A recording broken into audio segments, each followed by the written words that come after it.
people just see the surface and they don't really go any further than that. They don't get into the substance. She ruled the runway and lost control of it. Stephanie Seymour had it all: fame, fortune, and beauty that stopped time. But addiction doesn't care how perfect you look, and hers would leave scars no camera could hide. This is how a supermodel's dream turned into a full-blown disaster. It's hard to explain. I don't want to knock a business that I've been in for so many years, but I definitely started modeling way too young, and I wouldn't recommend it for my own daughter, no. And I wouldn't recommend it to your daughter or anyone else's daughter. Before the runways, the magazine covers, and the scandals, Stephanie Seymour was just a California girl. Born in 1968 in sunny San Diego, she grew up in a regular middle-class family. No red carpets, no flashing cameras, just a quiet life filled with beach days and big dreams. Even as a child, people noticed her beauty. That tall frame, those striking features. It was like she was born to be seen. But Stephanie wanted more than compliments from strangers. She wanted out of her small town, out of the ordinary. Back from the look of the year, so that's how it all started. Stephanie was just 15 when everything started to change. She entered the Elite Model Management Look of the Year contest, not really expecting anything big. She didn't win, but that didn't matter because someone else was watching. That someone was John Casablancas, the powerful head of Elite, and he saw what the judges didn't. Stephanie had that spark. Raw, arresting, unmissable. He took her under his wing, and almost overnight, she was modeling locally, getting booked, getting noticed. By the end of that year, she was on a plane to Europe, barely old enough to drive, Paris, Rome, the epicenters of fashion. One of the positives, rather than to talk about the bad sides of starting so young, the good sides about it are, I don't think you really think too much about failing or succeeding. You just do it. Once Stephanie got her foot in the door, she kicked it wide open. By the mid-'80s, she wasn't just another pretty face. She was everywhere. Vogue covers, Sports Illustrated swimsuit issues, Victoria's Secret catalogs. She wasn't just modeling clothes.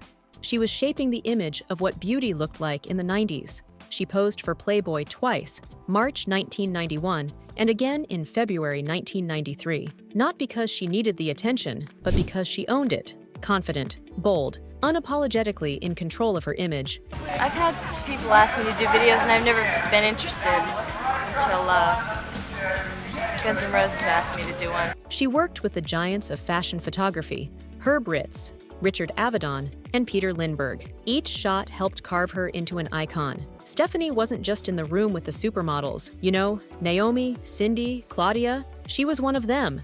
A flagship face of the 90s, and it didn't look like anything could stop her. But fame isn't always a straight line, and sometimes the same flashbulbs that light you up end up burning you down. Modeling, I never thought about that. I just wanted to have a baby, so I had one. I wanted to have another, so I had another. I wanted to have another, so I had another. As Stephanie's career took off, her personal life was anything but steady. She married guitarist Tommy Andrews in 1989, had a son, Dylan, and divorced within a year. Then came Axl Rose. Their fiery relationship made headlines and music videos, but ended in lawsuits and heartbreak. In 1995, she married billionaire Peter Brandt and had 2 more children, Peter and Harry. It looked like calm, but by 2009, that too was cracking. She filed for divorce, then quietly reconciled. Beneath the glamour, her life was a mix of love, chaos, and survival. You know, I feel great. I feel confident. But when I look in the mirror, my reflection doesn't always match how I feel inside. Stephanie Seymour wore many masks in this industry because behind the glamour, a storm was brewing. Her downfall didn't come all at once. It crept in slowly, backstage, in hotel rooms, on long flights. In the fashion world of the 80s and 90s, drugs were everywhere, a way to stay thin, stay sharp, stay in the game. That I also know some things that happened along the way that I would think, I wouldn't recommend it. For Stephanie, it was also a way to cope. She had barely turned 15 when she was thrown into the chaos of international fashion, alone in Paris and Rome, working in a cutthroat world that prized youth and perfection above all else. Surrounded by older men, pressured to perform. It was glamorous on the outside and crushing on the inside. Pills helped her sleep. Cocaine kept her thin. Alcohol took the edge off the anxiety. It wasn't a party, it was survival. And slowly, the lines between coping and dependence began to blur. In 2000, Stephanie was arrested after assaulting a police officer during a late-night incident. She was intoxicated, unsteady, and angry. It was the first real glimpse that something darker was going on behind the camera flashes, but things only got worse. By 2009, Stephanie's life was spiraling. She crashed her SUV in the quiet, wealthy town of Greenwich, Connecticut. Witnesses described her stumbling, barefoot, confused, and clearly under the influence. People drink. Some people who drink have a problem. Some people who drink and drive don't realize what they've done. Does Miss Seymour have a problem? Does Miss Seymour have a problem? Not that I know of. She wasn't just a supermodel anymore. She was a woman battling addiction in the public eye. The court stepped in, mandatory rehab, but no program could erase the years of pain and self-destruction. She had gone from catwalk queen to a cautionary tale, and the cameras that once worshipped her beauty now fed on her downfall. I think it works for me. I think it's definitely a wise way to handle your career so you don't burn yourself out, so that you don't overexpose yourself. Stephanie Seymour checked into rehab, quietly, away from the spotlight. It wasn't a PR stunt. It wasn't for headlines. It was survival. After years of spiraling under the weight of alcohol and prescription pills, she was finally trying to fight back, trying to claw her way out from under decades of addiction, trauma, and pressure.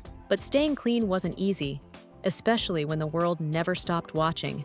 The headlines kept coming, tabloids followed her every move, and behind closed doors, another storm was building, one even more devastating. It's like fashion. You use it as a form of self-expression. In reality, it's just you taking control and being able to Taking alter. control of my face and giving myself more lips. Literally, shut up. Her son, Harry Brandt, was walking the same path she had. Young, beautiful, adored by fashion houses, but also drowning in the same vices, pills, pressure, and pain. The Brandt name carried power, but it didn't protect him. In 2021, the call came. Harry was gone, just 24 years old, dead from an accidental drug overdose. For Stephanie, it wasn't just grief, it was guilt. A mother watching her son lose the same fight she had barely survived. The tragedy shattered her and exposed the deeper truth behind the glossy pages and designer labels. This wasn't just about fashion. This was about generational pain, about how addiction doesn't care about beauty, fame, or money. It just takes.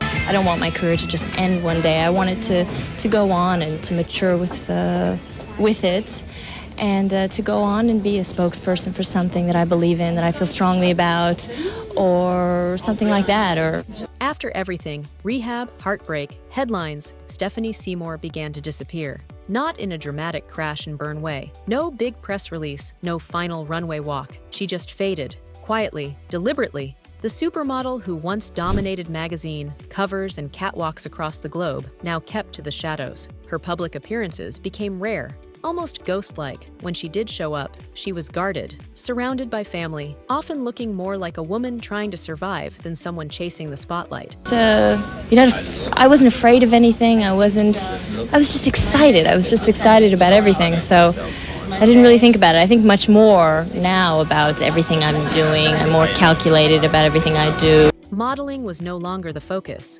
Survival was. Her world became smaller, more private. It wasn't about fashion anymore. It was about healing, about trying to pick up the shattered pieces of a life that had been torn apart by addiction, fame, and unimaginable loss.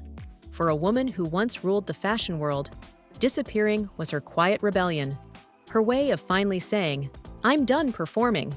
And for the first time in decades, she was no longer a supermodel, just Stephanie. For girls to be able to interact more with the whole process, that they learn early that it's a collaboration, not to just feel like a hanger.